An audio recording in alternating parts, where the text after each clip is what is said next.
कहानी पाने के लिए चैनल को सब्सक्राइब करें। आज मैं स्टोरी लेकर के आई हूँ मक्कड़ जाल, जिसमें एक कॉलेज प्राध्यापिका की कहानी है जो बच्चों को अपनी झूठी बातों में फंसा लेती है, लेकिन उसको फिर वास्तविकता का सामना करना पड़ता है।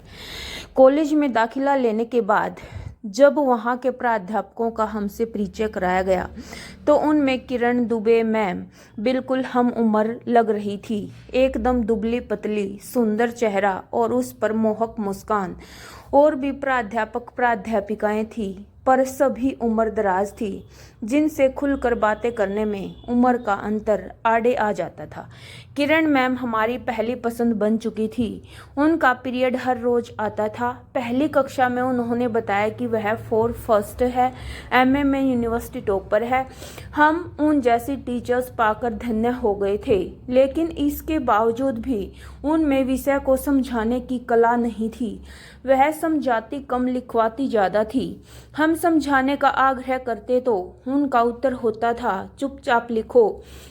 हमें भी ऐसे ही पढ़ाया गया था और मैंने यूनिवर्सिटी टॉप की, समझे, सबकी बोलती बंद। हम उम्र होने के कारण वह हमसे खूब खुलकर अपनी निजी जिंदगी की बातें भी करती थी, लेकिन कभी कभी तमीज से रहो, तुम्हारी टीचर हूं मैं, कहकर टोक देती थी। कॉलेज की छुट्टी के बाद हम सब सड़क पर टेम्पो का इंतजार करते थे। साथ में वे भी रहती थी। नजदीक से देखने से पता चला कि मैम काफी अस्त व्यस्त तरीके से रहती है। नाखूनों में कभी आटा चिपका रहता, कभी नेल पॉलिश उखड़ी रहती थी, कभी बेमेल पेटीकोट पहनकर ही आ जाती थी, और कभी कभी तो हवाई चप्पल पहनकर ही आ जाती थी, और दिन में कई बार इस भूल के लिए सफाई देती रहती थी। एक दिन उनकी साड़ी में हल्दी लगी थी। देखकर कहने लगी, सुबह ही अचार डालकर आई ना, इसलिए। अब उनसे कौन पूछे, तैयार होकर अचार डालने की क्या जरूरत थी। हम स्पष्ट तो नहीं कहते, संकेतों में उनको बता देते थे। वो कहती थी, टेम्पो में आने से बहुत समय बर्बाद हो जाता है, खुद का ध्यान रखने का टाइम ही नहीं मिलता। मैम कोई काम करने वाली रख लीजिए ना, आपको मदद होगी। अरे नहीं, पापा जी को नौकर चाकर बिल्कुल भी पसंद नहीं है, और मम्मी जी तो किसी का छुआ भी नहीं खाती है। ब्राह्मण है ना हम लोग। तुम लोगों में कौन कौन ब्राह्मण है बताओ। मैम हम हैं। ठीक है, घर जाकर अपनी माँ से पता करना कि ब्राह्मणों को किस तरह रहना चाहिए। कल कक्षा में सबसे पहले मैं यही पूछूंगी। फिर वह अचानक बच्चों की तरह चहक कर बोली, अब तो मेरे पापा ने मेरे लिए स्कूटर बुक कर लिया है। अब भागदौड़ खत्म, स्कूटर स्टार्ट करो, 10 मिनट में कॉलेज। दूसरे दिन मैम स्कूटर के पीछे बैठकर आई, लंबा सा घूंघट निकाल और जैसे ही उतरी तो स्कूटर चला रहे बुजुर्ग व्यक्ति के पैर छूने झुक गई। ये नज़ारा देखकर हम हैरान हो गई। मैम आपको स्कूटर चलाना नहीं आता है क्या? आता है यार, क्या बात करते हो तुम लोग भी। पहले कॉलेज स्कूटर से ही जाती थी मैं। वो तो पापा जी साइकिल से ऑफिस जाते हैं ना, तो मेरे पति ने कहा पापा साइकिल पर और तुम स्कूटर से जाओगी तो अच्छा नहीं लगेगा, क्या कहेंगे लोग, इसलिए सुबह वे तुम्हें छोड़ देंगे, बाद में तुम पहले की तरह ही टेम्पो से घर आ जाना। ये क्या बात हुई मैम, आपका स्कूटर है तो आप ही को चलाना चाहिए, ऐसा कुछ नहीं होता है। मेरी माँ कहती है सास ससुर का आदर करना और अपने पति की बात मानना बहू का कर्तव्य होता है।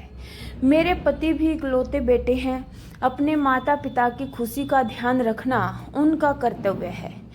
मैम आप ये सब खुशी खुशी करती हैं। एक फीकी मुस्कान के साथ मैम बोली, सबकी खुशी में मेरी खुशी है, और तुम लोग ना ज्यादा उल्टी सीधी बातें मत किया करो, लिखना पढ़ना मत, और अपनों से बड़े पर उंगली उठाना, बस यही सिखाती हूँ मैं तुम सबको। इस तरह की वो झूठी सच्ची बातें बच्चों के सामने बोलकर उनको बहकाती रहती थी। फिर क्या होता है, अपने अस्तित्व पर उंगली उठाते प्रश्नों से वह तिलमिला जाती थी या अंदर ही अंदर आहत हो जाती थी। परिणाम स्वरूप या तो वह वहीं पर झिड़क देती थी या फिर कक्षा में उस लड़की से प्रश्न पूछ पूछ कर परेशान करती थी। उत्तर नहीं आने पर ताने देने लगती थी।